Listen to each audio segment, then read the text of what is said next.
दोस्तों आपका 24 मार्च को अच्छा 12वीं का राजनीति शास्त्र पॉलिटिकल साइंस का एमपी बोर्ड एग्जाम का पेपर है। लगातार दोस्तों मैं हम लोग तैयारी कराने स्टार्ट कर दिया है। ओके, तो इसलिए मैं आपको पहले ही आपको 2 अंक वाले वस्तुनिष्ठ भी आपको बताते जा रहा हूँ।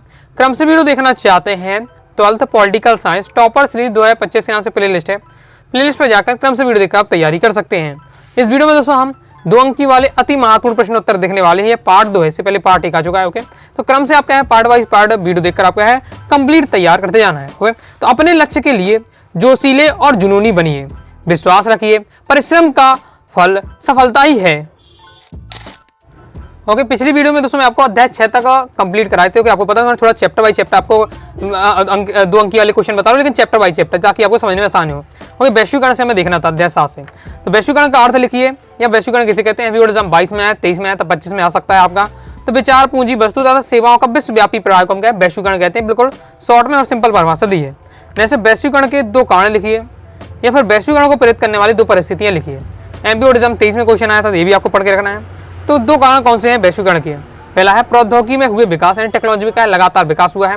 दूसरा है जनसाधारण की सोच में विश्व पारस्परिक जुड़ाव को बढ़ाना। नेक्स्ट हमारा क्वेश्चन है वैश्वीकरण में प्रौद्योगिकी का क्या योगदान है। देखिए वैश्वीकरण में टेक्नोलॉजी का योगदान है, तो टेक्नोलॉजी का किस प्रकार से योगदान है। वैश्वीकरण में प्रौद्योगिकी का योगदान, वैश्वीकरण की धारणा तथा विकास में सबसे अधिक योगदान प्रौद्योगिकी का है, क्योंकि इसमें ही सारे संसार के लोगों को पारंपरिक किया जाता है और विभिन्न देशों तथा क्षेत्रों में आमने सामने ला खड़ा होता है। उनकी निर्भरता को बढ़ाया जाता है। साथ ही उन्हें यह महसूस करने के लिए बाध्य किया जाता है कि सब एक ही परिवार के सदस्य हैं। ओके, वसुधैव कुटुंबकम, यानी पूरा जो हमारा विश्व है एक एक परिवार के समान है। क्यों प्रौद्योगिकी है टेक्नोलॉजी का। हम अगर मान लीजिए चाइना में बात करनी है, अमेरिका में बात करनी है, तो यहाँ से बैठे बैठे हम हिंदी से आराम से बात कर सकते हैं। कुछ सामान अगर अमेरिका से मंगाना तो भी वो आ जाता है आपका, तो ये सब पॉसिबल हो पा रहा है। ओके, तो इसमें टेक्नोलॉजी का तो योगदान है। देखिए एक देश से दूसरे देश का क्या है विचारों का, ओके, वस्तुओं का, सेवाओं का आदान प्रदान होना, ये तो आपका वैश्वीकरण है। लेकिन इसमें हम किसी भी बातों का या सेवाओं का आदान प्रदान कर रहे हैं तो उसमें टेक्नोलॉजी का योगदान तो ही है। तो इस प्रकार से हम एक बार से कह सकते हैं वैश्वीकरण में क्या है टेक्नोलॉजी या प्रौद्योगिकी का योगदान है। क्लियर है। नेक्स्ट हमारा क्वेश्चन है WFSF क्या है, अर्थ लिखिए। एमपी 22 में क्वेश्चन आया था। तो एक है विश्वव्यापी मंच है, जैसे वर्ल्ड सोशल फोरम। WFSF का फुल फॉर्म क्या है, वर्ल्ड सोशल फोरम, जिसमें मानवाधिकार कार्यकर्ता, पर्यावरणवादी, मजदूर, युवा तथा महिलाएं कार्यकर्ता एकजुट के साथ नव उदारवादी, यहाँ वादी हो जाएगा, वैश्वीकरण का क्या विरोध करते हैं। नेक्स्ट हमारा क्वेश्चन है मैकडोनाल्डीकरण से आप क्या समझते हैं। तो इसका अर्थ होता है कम वेतन वाला कार्य, जिसमें कम योग्यता की आवश्यकता होती है और उन्नति के लिए कम मौके प्रदान किए जाते हैं। वर्तमान में वैश्वीकरण के समक्ष कौन कौन सी चुनौतियां हैं। वैश्वीकरण के समक्ष चुनौतियां पूछी जा रही हैं।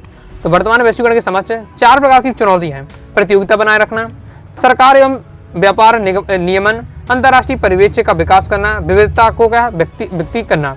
तो ये आपके दिए हुए हैं वैश्वीकरण के समक्ष चुनौतियां। नेक्स्ट हमारा क्वेश्चन इंपॉर्टेंट रहने वाला है ये वैश्वीकरण की 2 विशेषताएं। ओके, वैश्वीकरण देखिए यहाँ से आपका क्या है इस चैप्टर से वैश्वीकरण से 2 नंबर क्वेश्चन आना फिक्स है। तो वैश्वीकरण से संबंधित पूछा जाएगा वैश्वीकरण क्या है, वैश्वीकरण के कारण लिखिए, वैश्वीकरण की विशेषता लिखिए। इस प्रकार से यहाँ से आपको क्वेश्चन बन सकता है। और शॉर्ट में सटीक में जिस तरीके से आपको पेपर में लिखना चाहिए उसी प्रकार से मैंने आंसर आपको दे रहा हूँ। तो विशेषताएं कौन सी। वैश्वीकरण में व्यापार का क्या तेजी से विकास हुआ है। ओके, जैसे हम कहें गांव में अपनी दुकान खोलेंगे तो गांव वाले लोग बस खरीद सकते हैं, लेकिन अगर हम इंटरनेट से ऑनलाइन अमेजोन फ्लिपकार्ट से बेचने लगते हैं और या दूसरे देशों तक में भी हम क्या और वेबसाइट के जरिए बेच सकते हैं, तो हम क्या है अब अपने गांव बस में नहीं, हम तो पूरे भारत भर में पूरे विश्व भर में क्या अपना सामान बेच सकते हैं। तो व्यापार का क्या विस्तार हुआ है इस प्रकार से। ओके, इसमें राष्ट्रीय अर्थव्यवस्था को अंतर्राष्ट्रीय अर्थव्यवस्था के साथ एकीकृत करके राजनीतिक भौगोलिक अवरोध समाप्त किए जाते हैं। ओके, राष्ट्रीय अर्थव्यवस्था को अंतर्राष्ट्रीय अर्थव्यवस्था जोड़ दिया जाता है। यह वैश्वीकरण की विशेषता है कि जिसमें अंतर्राष्ट्रीय बाजार का प्रादुर्भाव होता है। साथ ही वैश्वीकरण में अंतर्राष्ट्रीय वित्तीय लेन देन तथा क्रियाकलाप में तीव्रता आ गई है। विश्व आर्थिक मंच का उद्देश्य तो वर्ल्ड इकोनॉमिक्स फोरम भी कहा जाता है। एकमात्र उद्देश्य विश्व के व्यापार, राजनीति, क्षेत्रीय तथा शैक्षिक तथा अन्य क्षेत्रों में प्रभावों को एक साथ लाकर औद्योगिक दिशा में निर्धारित करना। वैश्वीकरण में कौन से देश दूसरे और तीसरे स्थान पर। वैश्वीकरण में दूसरे नंबर पर आपका जापान, तीसरे नंबर पर आपका फिनलैंड। ऑब्जेक्टिव आ सकता है। आपको आर्थिक उदारीकरण के 2 उद्देश्य आपको बताने हैं। तो आर्थिक उदारीकरण के क्या क्या उद्देश्य हुए। पहला है आपका कि आर्थिक विकास एवं उदारीकरण प्रक्रिया को अधिक सफल बनाने के लिए औद्योगिक नीति को अधिक उदार एवं गतिशील बनाना, देश के घरेलू उद्योगों को प्रतिस्पर्धा के योग्य बनाना। तो ये सब आपके दिए हैं आर्थिक उदारीकरण के 2 उद्देश्य। 2 पॉइंट आपको तैयार करके रखना है। नेक्स्ट हमारा क्वेश्चन है भारत में आर्थिक सुधारों के अंतर्गत कौन कौन से 2 कार्य किए जाते हैं। तो आर्थिक सुधार के अंतर्गत कौन कौन से कार्य किए गए हैं कि विभिन्न क्षेत्रों पर से क्या आयात प्रतिबंध हटा दिए गए हैं। साथ ही व्यापार एवं विदेशी निवेश को बढ़ावा दिया गया है। आर्थिक उदारीकरण के क्या पूछा जा रहा है। तो उदारीकरण का मतलब ही होता है कि क्या है कि छूट देना, ओके, सरकार द्वारा क्या है जो कंपनी है उनको छूट देना, आर्थिक रूप से अर्थव्यवस्था में छूट, अर्थ मतलब पैसों में क्या है छूट देना। उदारीकरण में ये भी आता है कि जैसे आपको पता है बहुत सारे अगर व्यवसाय करने हैं लाइसेंस की आवश्यकता होती है, लेकिन उदारीकरण के अंतर्गत फिर आपको क्या है लाइसेंस को क्या पर जरूरत नहीं होती है, आप बिना लाइसेंस के भी काम कर सकते हैं। तो जिसमें आर्थिक विकास को बढ़ावा मिले, उदारीकरण में भी सारी क्रियाएं शामिल है जिसके द्वारा देश की आर्थिक विकास में बाधा पहुंचाने वाले आर्थिक नीतियां, नियमों, प्रशासनिक नियमों, प्रक्रिया को क्या समाप्त किया जाता है। नेक्स्ट हमारा क्वेश्चन है वैश्वीकरण के आर्थिक प्रभाव बताइए। हर क्वेश्चन लगभग एक दूसरे से कनेक्ट हो गए, तो आपको एक बार पूरा पढ़ लेते हैं तो आपको क्या है समझ में आ जाए किस टाइप का क्वेश्चन आता है तो कैसे आपको लिखना है। तो ये आपका दिया हुआ है तो इसे आपको तैयार कर लेना है। नेक्स्ट हमारा है भारत द्वारा वैश्वीकरण के अपनाने हो जाएगा, ओके, अपनाने कि दो कारण लिखी, भारत ने वैश्वीकरण को अपनाया तो क्यों अपनाया, एमपी बोर्ड एग्जाम 24 में क्वेश्चन आता है, ओके, तो रिपीट होने कम चांस है। पढ़ के रखना अर्थव्यवस्था का विकास के लिए और विदेशी निवेश के लिए। तो अगर अब वैश्वीकरण को अपना लिए देश ने तो क्या है अर्थव्यवस्था का विकास हुआ, विदेशों का क्या विदेशों के लोग क्या निवेश करने लगे तो अर्थव्यवस्था का विकास होगा देश का, साथ ही विदेशी निवेश बढ़ा। तो ये आपके क्या है भारत द्वारा वैश्वीकरण के अपनाने के कारण है। नेक्स्ट हमारा वैश्वीकरण के प्रतिरोध के दो कारण लिखिए, एमपी बोर्ड एग्जाम 24 में ये क्वेश्चन आता है, पढ़ के रखिएगा, बाकी स्किप भी कर सकते हैं, ओके। बाकी आपको 2022 के 2023 के जो क्वेश्चन है उनको तो आपको पढ़ के रखना ही है। इसके बाद दोस्तों हमारा अध्याय 9 आ जाता है, एक दल के प्रभुत्व का दौर। अध्याय 8 से क्वेश्चन नहीं आता, 2 नंबर वाला, अध्याय 9 से आपका आएगा, ओके। अध्याय 9 से एक दल के प्रभुत्व वाला जो चैप्टर है यहाँ से भी दोस्तों आपका फिक्स से लॉन्ग टाइम नहीं आता, केवल यहाँ से 2 नंबर का क्वेश्चन आपको देखने को मिलेगा। यहाँ भी मैं आपको 10 क्वेश्चन कम से प्रैक्टिस करा रहा हूँ, तो आपको पढ़ के रखना है, ओके। और 2 लाइन के भी आंसर रहते हैं, ओके। तो देख लेते हैं। तो 1952 से पहले आम चुनाव से लेकर वर्तमान के आम चुनाव तक मतदान तरीकों में क्या बदलाव आया। पहले जैसे समय जब देश आजाद हुआ था, ओके, तो उस समय कैसे बार से 1952 के समय में कि चुनाव होता था, क्या प्रक्रिया थी, और अब वर्तमान में कैसे चुनाव होता है, उनमें क्या डिफरेंस आ गया, इतने समय हो गए हैं तो क्या डिफरेंस आया वो आपको बताना है। एमपी बोर्ड एग्जाम 24 में क्वेश्चन था, रिपीट होने कम चांस है, लेकिन बिल्कुल सिंपल है कि पहले क्या होता था कि बक्सों में क्या मतदाता होते थे, लेकिन अब क्या आ गई है, अब आपकी एक पेटी आ गई है, ईवीएम मशीन आ गई है, तो अब क्या है मत पत्रों के स्थान पर क्या इलेक्ट्रॉनिक वोटिंग मशीन का प्रयोग किया जाने लगा। साथ ही फोटो वाले पहचान पत्र आने लगे, पहले क्या फोटो वाले पहचान पत्र नहीं होते थे, नाम बस लिखा रहता, लेकिन अब फोटो भी उसमें बनी रहती है। तो ये सब क्या है उसमें बदलाव हुए, सिंपल है, ओके। नेक्स्ट हमारा एक दलीय प्रभुत्व के लाभ, ये इंपॉर्टेंट रहने वाला है, एक दलीय प्रभुत्व के लाभ, ओके, और एक दलीय प्रभुत्व की हानि। ये 2 क्वेश्चन बहुत ज्यादा सिलेक्टेड है, आए नहीं लेकिन आ सकते हैं क्योंकि चैप्टर का नाम है एक दल का प्रभुत्व, तो यहाँ से क्वेश्चन आपको बन सकता है, ओके। तो एक दलीय प्रभुत्व के लाभ क्या होते हैं, इसमें सत्तारूढ़ दल की स्थिति अत्यधिक सुदृढ़ होती है, वह स्वतंत्र रूप से शासन को संचालित कर देता है। एक दल का यानी एक दल का प्रभुत्व हो जाता है, ओके। इसमें अब जब दूसरे दल का कमजोर हो जाता है तो उसका हस्तक्षेप ज्यादा नहीं रहता, तो एक दल जिसका राज्य होता है वो अपने हिसाब से क्या है काम कर सकता है। दूसरा है एक दलीय प्रभुत्व प्रणाली में शासन में स्थायित्व रहता है तथा राष्ट्रीय नीतियों में व्यापक बदलाव नहीं किए जाते हैं, जिससे निरंतरता बनी रहती है। एक दल के प्रभुत्व से क्या है वो हमेशा वही हमेशा चुनाव जीतता है हर साल, ओके, वही दल, ओके, जिससे क्या उनकी जो नीतियां वही बनी रहती हैं। और हर अगर वर्ष क्या है हर 5 साल में से चुनाव होता है, हर वर्ष सरकार बदले तो उसकी अलग नीतियां होंगी, फिर दूसरी सरकार वो नीति बनाएगी, फिर दूसरी सरकार, इसलिए जो क्या है जो नीतियां वो बदलती रहेंगी। लेकिन अगर एक ही दल का प्रभुत्व है, ओके, एक ही दल जीतती जा रही है, जैसे भी क्या है 2014 से भाजपा जैसी सरकार बनी हुई है, तो एक दल की प्रभुत्व से क्या होने से लगातार क्या है एक ही नीतियां चल रही हैं, ओके। नेक्स्ट हमारा एक दलीय प्रभुत्व की हानि क्या होती है, ओके, तो लाभ और हानि दोनों पढ़ के रखना है। तो एक दलीय प्रभुत्व व्यवस्था में लोकतंत्र की है सफलता एवं विकास के लिए अनुचित है, लेकिन एक दलीय प्रभुत्व के ये लाभ देखिए, लेकिन एक बार से अनुचित भी है। क्यों अनुचित है, क्योंकि इसमें क्या है पर जो शासक होता है वो तानाशाही हो जाता है, अपने आपको क्या है बिल्कुल समझने लगता है। एक प्रभुत्वशाली दल शासक का संचालन तानाशाही तरीकों से करने लगता है और शक्ति का फिर दुरुपयोग भी करने लगता है, साथ ही फिर लोकतंत्र की ये सफलता और विकास के लिए अनुचित है, ओके। नेक्स्ट देख लेते हैं। नेक्स्ट हमारा क्वेश्चन है आजादी के बाद भारत में कांग्रेस के प्रभुत्व का दौर क्यों रहा। जैसे देश आजाद हुआ तो एकदम कांग्रेस के प्रभुत्व का दौर रहा, यानी कांग्रेस क्या है लगातार चुनाव जीती है, तो क्या कारण था, तो कारण सिंपल है, आजादी के बाद भारत में कांग्रेस के प्रभुत्व के दौर इसलिए था क्योंकि संगठन अखिल भारतीय स्तर पर पहुंच चुका था, ओके, और ये देश को आजाद करने में भी जो कांग्रेस के लीडर थे उन्होंने भी भूमिका निभाई है, तो उनकी क्या है देश में एक छवि थी, ओके, इस कारण क्या है इनका पूर्व प्रभुत्व था कांग्रेस का, ओके। नेक्स्ट हमारा क्वेश्चन है भारतीय जनसंघ ने किस 2 प्रमुख विचारों का विशेष जोर दिया। तो भारतीय जनसंघ बाद में क्या है जो अब बीजेपी है, ओके, भारतीय जनता पार्टी, यही भारतीय जनसंघ पहले उसे नाम से जाना जाता था, अब यही आपको क्या बीजेपी बन गई, ओके। तो इसकी पहले समय में क्या 2 विचारधारा थी, तो भारत एवं पाकिस्तान को एक करके अखंड भारत बनाने पर बल, दूसरा है भारत द्वारा आणविक हथियारों के निर्माण का समर्थन है। जैसे हमारा समाजवादी पार्टी और कम्युनिस्ट पार्टी में 2 अंतर बताना है। इस समाजवादी जो पार्टी होती है लोकतांत्रिक विचारधारा पर आस्था है, जबकि कम्युनिस्ट पार्टी क्या है सर्वहारा वर्ग के अधीन न्यायवादी लोकतंत्र पर विश्वास करती है। इसके बाद नेक्स्ट समाजवादी पार्टी पूंजीपतियों एवं पूंजी को आवश्यक तथा समाज विरोधी नहीं मानती, जबकि कम्युनिस्ट पार्टी निजी पूंजी और पूंजीपतियों को पूर्ण रूप से अनावश्यक और समाज विरोधी मानती है। आगे नेक्स्ट हम देख लेते हैं। नेक्स्ट हमारा 1952 के प्रथम आम चुनाव में कांग्रेस को कितनी सीटों पर विजय प्राप्त हुई? एमपी ओडिशा 22 में क्वेश्चन आया था।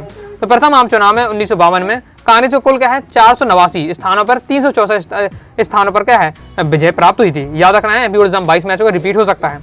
नेक्स्ट है आपका 1957 के केरल राज्य के विधानसभा चुनाव में किस राजनीतिक दल के सबसे ज्यादा सीटें प्राप्त हुई? तो केरल की हम बात करते हैं तो केरल में 1957 के केरल राज्य में कुल 126 विधानसभा में 60 स्थानों पर भारतीय साम्यवादी पार्टी ने विजय हासिल करके सर्वाधिक सीटों पर क्या है काबिज होने का कीर्तिमान बनाया।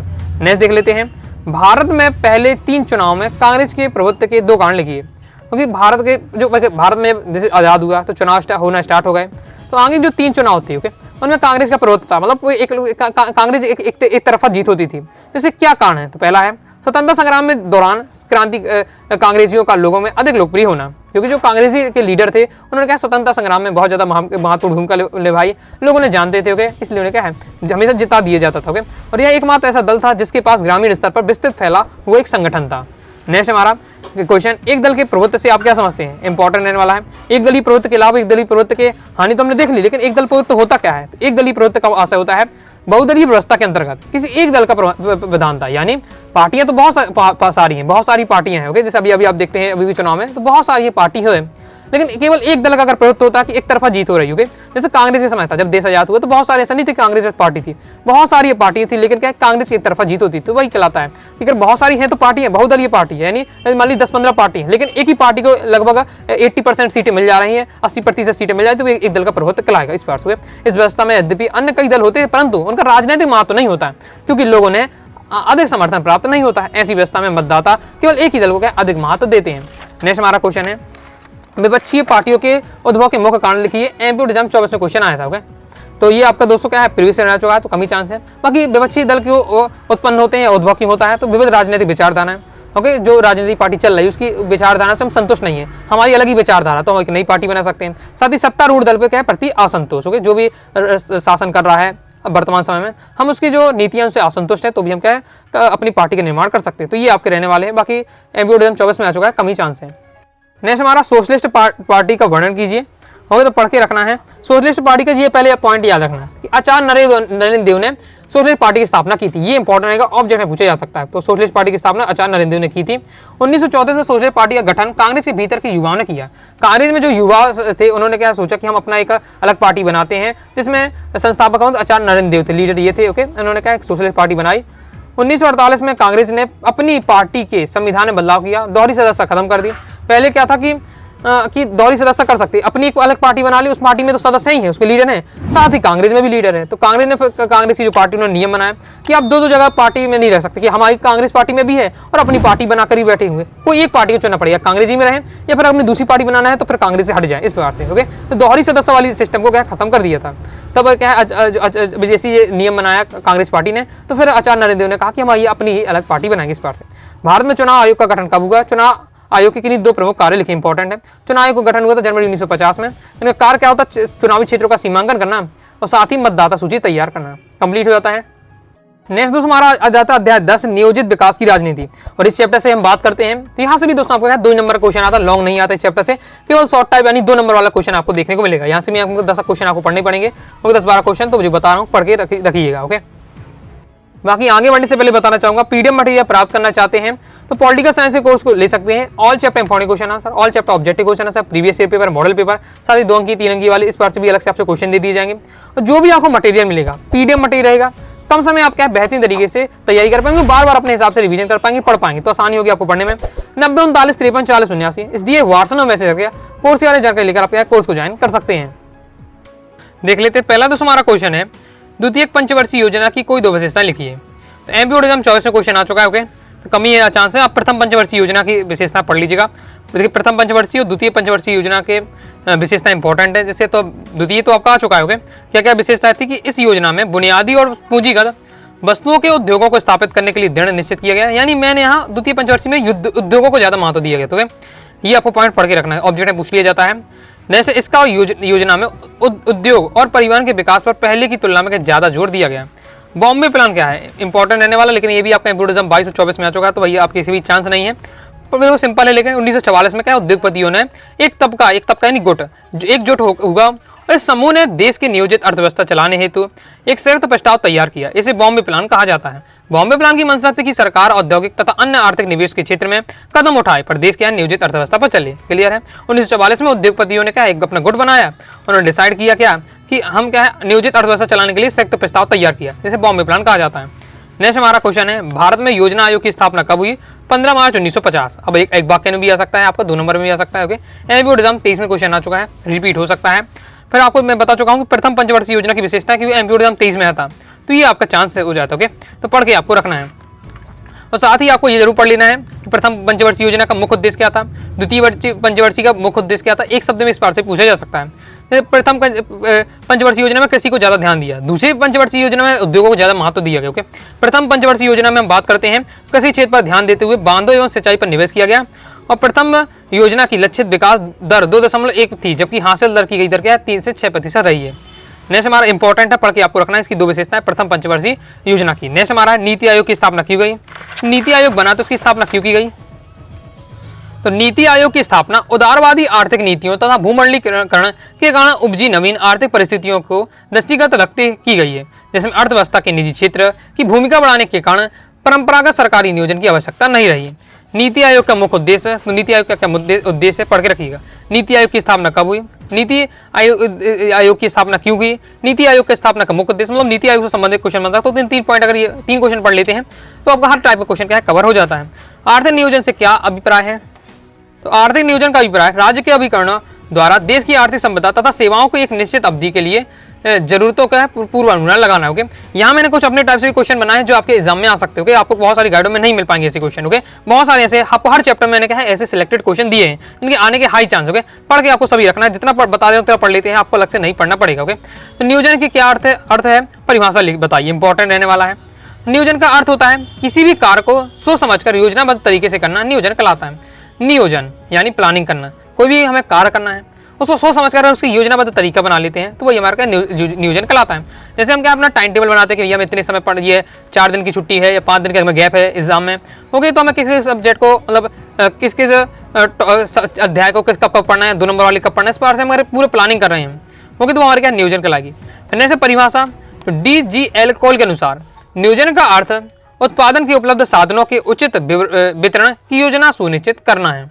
नेक्स्ट देख लेते हैं हरित क्रांति के 2 सकारात्मक परिणाम। हरित क्रांति के सकारात्मक परिणाम, हरित क्रांति के फायदे क्या क्या हुए, इस बार से क्वेश्चन आ सकता है। तो हरित क्रांति क्या है, हरित क्रांति से लाभ, इस टाइप से ओके वो आपको पढ़ के रखना है। तो हरित क्रांति के सकारात्मक परिणाम क्या है कि इस क्रांति में क्या हुआ, हरित क्रांति से क्या जो खेतीहर पैदावार थी वो क्या है उसमें इजाफा हुआ, इजाफा नहीं वृद्धि हो गई। ओके, यानी ज्यादातर गेहूं की पैदावार बढ़ी और देश में खाद्यान्न की उपलब्धता में बढ़ोतरी हो गई। हरित क्रांति के कारण वर्षा के पानी को संचित करने के लिए बांधों का निर्माण किया गया, तो जिससे क्या कई लोगों का रोजगारी मिला। नियोजन के उद्देश्य, इंपॉर्टेंट रहने वाला नियोजन के उद्देश्य पढ़ के एकदम रखना है। सामाजिक न्याय को बढ़ावा देना, बेरोजगारी, गरीबी, निरक्षरता और आपका बीमारी का उन्मूलन, तो ये आपके नियोजन के उद्देश्य। ओके, मैंने आपको हेडिंग रहेगी, पढ़ लेते हैं तो आपको आराम से 2 लाइन लिख पाएंगे। हरित क्रांति क्या है, तो हरित क्रांति का सिंपल मतलब ये है कि उन्नत बीजों द्वारा साथ ही और उन्नत रासायनिक उर्वरकों द्वारा और नई तकनीकी द्वारा कृषि की जो पैदावार है उसको बढ़ाना क्या आपकी हरित क्रांति के अंतर्गत आता है। ओके, वो आप पढ़ेंगे तो आपको समझ में आ जाएगा। ऑपरेशन फ्लड क्या है, ऑपरेशन फ्लड के नाम से 1970 में एक ग्रामीण विकास कार्यक्रम शुरू किया गया जिसके अंतर्गत सहकारी दुग्ध उत्पादकों को उत्पादन तथा वितरण के एक राष्ट्रव्यापी तंत्र से जोड़ा गया। यह सिर्फ डेयरी कार्यक्रम नहीं बल्कि क्या है, इस कार्यक्रम में डेयरी के काम को विकास के एक माध्यम के रूप में अपनाया गया ताकि ग्रामीण लोगों को रोजगार के अवसर प्राप्त हो सके और उनकी आमदनी बढ़े और गरीबी दूर हो।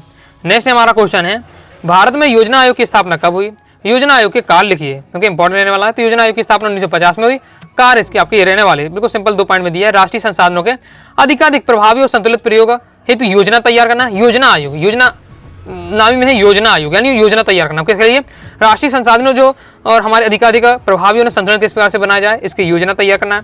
साथ ही केंद्र और उसकी इकाई राज्यों की सरकारों द्वारा विशेष समस्या का परामर्श मांगने के पर उनकी सलाह देना। नेक्स्ट हमारा क्वेश्चन है, प्रथम पंचवर्षीय योजना किस चीज पर सबसे ज्यादा जोर दिया? तो मैंने आपको बताया कि प्रथम पंचवर्षीय योजना में कृषि को सबसे ज्यादा महत्व दिया गया और दूसरी पंचवर्षीय योजना में उद्योगों को महत्व दिया गया। पॉइंट याद रखिएगा। 2 नंबर इस बार से आ सकता है, जैसे देखिए आपका आया है, या फिर आपसे यही क्या एक वाक्य में रेगिस्तान में किसी भी टाइप से आपका आ सकता है, तो पढ़ के आपको रखना है। नीति आयोग की क्या है और इसके दुकार, तो ये भी आपको तैयार करके रखना है।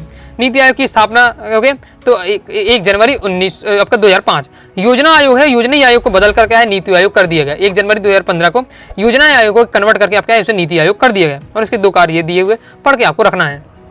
अध्याय 11 भारत के विदेशी संबंध हो गए। यहाँ से फिक्स नहीं रहता, आ भी जाता नहीं भी आ जाता है, लेकिन 2-3 क्वेश्चन है, पढ़ के रखना है। जैसे शिमला समझौता किसे कहते हैं, तो शिमला समझौता किसे कहते हैं, अगर 2 नंबर से क्वेश्चन आता है, बोर्ड एग्जाम 23 में आ चुका है, याद रखना है किन किन के मध्य हुआ है और कब हुआ, बस इतना आप तैयार रहता है, आपका काम हो जाएगा। ओके, क्लियर है। किसके बीच हुआ था, श्री इंदिरा गांधी और जुल्फिकार अली भुट्टो के मध्य हुआ था।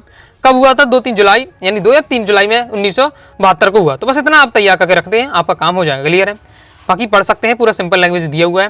भारत के किन्हीं 4 पड़ोसी देशों के नाम लिखे हैं, एपिसोड 23 में क्वेश्चन आ चुका है। ओके, तो बहुत आसान है। ओके, शुरू से ही आपको पढ़ाते जा रहा है कि भारत के पड़ोसी देश क्या है, पाकिस्तान, नेपाल, भूटान, बांग्लादेश ही है आपका। ओके, क्लास 6वीं से भी आपको ये मिल जाते हैं टॉपिक। निःशस्त्रीकरण का क्या मतलब होता है, तो निःशस्त्रीकरण का अर्थ होता है विनाशकारी हथियारों या अस्त्र शस्त्रों के उत्पादन पर रोक लगाना तथा उपलब्ध विनाशकारी हथियारों को नष्ट करना। ये 2 पॉइंट आपको पढ़ के रखना है, तो यही आपका निःशस्त्रीकरण का अर्थ होता है। विश्व बंधुत्व से क्या तात्पर्य होता है, विश्व बंधुत्व, ओके, तो बंधुत्व यानी होता है भाईचारा, विश्व में भाईचारा, विश्व के सभी देशों में क्या है, साथ बंधुत्व भाईचारे की भावना लेकर चलना तथा उस भाईचारे की भावना के अनुसार ही सभी देशों के विकास की बात करना, और उस व्यवहार को क्या है, विश्व बंधुत्व कहा जाता है। भारतीय विदेश नीति के प्रमुख सिद्धांत, तो विदेश नीति के प्रमुख सिद्धांत है अंतर्राष्ट्रीय राजनीति में स्वतंत्र विदेश नीति का पालन करना। जैसे ट्रैक टू कूटनीति से आप क्या समझते हैं, तो जब निजी संस्थाओं एवं समूहों तथा अथवा व्यक्तियों द्वारा 2 या अधिक देशों के बीच कूटनीति भूमिका का निर्माण किया जाता है, तो ट्रैक टू कूटनीति कहा जाता है। यानी देखिए 2 देश बात कर रहे हैं, ओके, और कोई ना कोई इन दोनों के बीच में एक कोई होगा जो बात कराने की, उसने पहले भारत की बात को क्या पाकिस्तान पहुंचाया, पाकिस्तान की आवाज को बात को क्या भारत पहुंचाया, तो बीच में कोई माध्यम होगा। ओके, तो उसे ही हम क्या ट्रैक टू कूटनीति से कहेंगे। क्लियर है। तो इस प्रकार से दोस्तों आपको मैंने क्या है 2 अंक वाले सिलेक्टेड क्वेश्चन बताए। लास्ट के आपके और क्या है, 11 तक मैंने कंप्लीट करा है, 12, 13, 14, 15 और रह जाते हैं, उनके भी आपको कुछ सिलेक्टेड 2 नंबर वाले, तो वो भी आपको नेक्स्ट वीडियो में कवर करा दूंगा। क्रम से वीडियो देखना चाहते हैं, 12th political science topper series 2025 के नाम से प्लेलिस्ट है, प्लेलिस्ट पर जाकर क्रम से वीडियो देखकर आप तैयारी कर सकते हैं। तो वही दोस्तों आपको वीडियो लाइक करके सब्सक्राइब जरूर कर दीजिएगा। ओके, काफी ज्यादा मेहनत लग जाती है, आप समझ सकते हैं, आप देख भी सकते हैं। ओके, तो मुझे बताने की आवश्यकता नहीं, तो अपनी तरफ से लाइक जरूर कर दीजिएगा। साथ ही टेलीग्राम चैनल को जरूर ज्वाइन कर लीजिएगा। कोई दोस्तों डाउट आता है कमेंट से आप जरूर पूछ लीजिएगा। साथ ही इंस्टाग्राम फॉलो करके रखिएगा। मिलते हैं नेक्स्ट वीडियो में, तब तक के लिए बाय बाय।